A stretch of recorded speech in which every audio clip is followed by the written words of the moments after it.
At the end of one of Drake's hit albums, on the song Do Not Disturb, he mentions that he wants to see his dog or his friend, but his grandmother is his surety.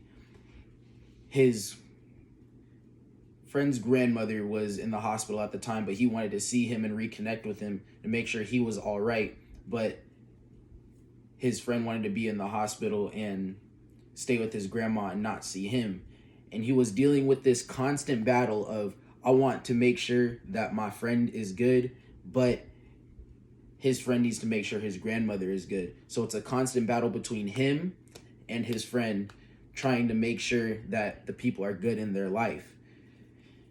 Abraham Lincoln says it best, that a house divided against itself cannot stand. I believe this because we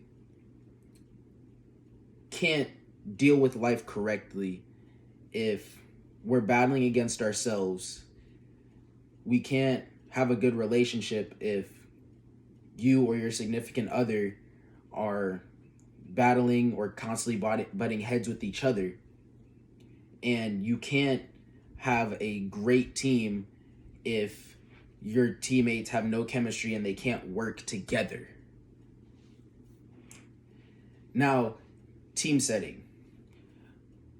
We can talk about the 96 Bulls. We can talk about Michael Jordan, his 7 ring run. And this whole time, this team, they weren't gelling. They weren't working together. They hated each other. Michael Jordan said it himself. None of them liked each other in the locker room. But when it came down to the court, they were able to come together and stand together. But off the court, they were all over the place. Their house could not stand because they were divided. In a relationship, you could see in the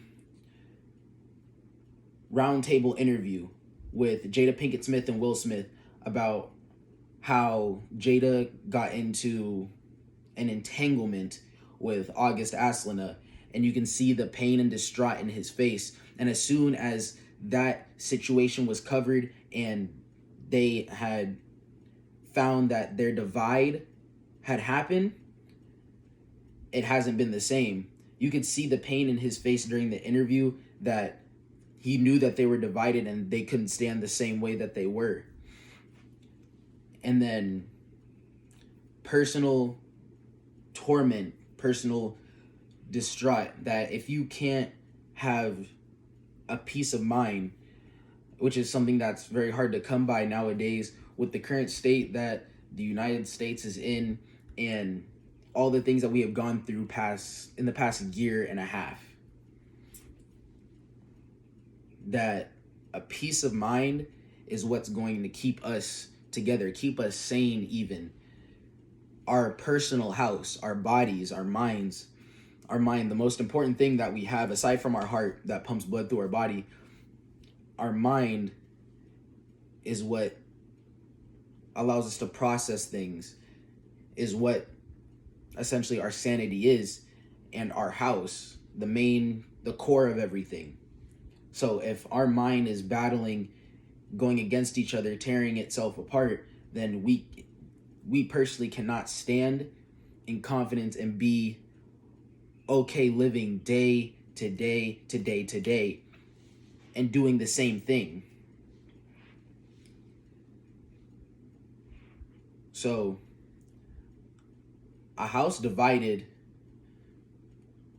cannot stand in a team setting, it can't stand in a relationship setting, and it can't stand even if it's just ourselves personally.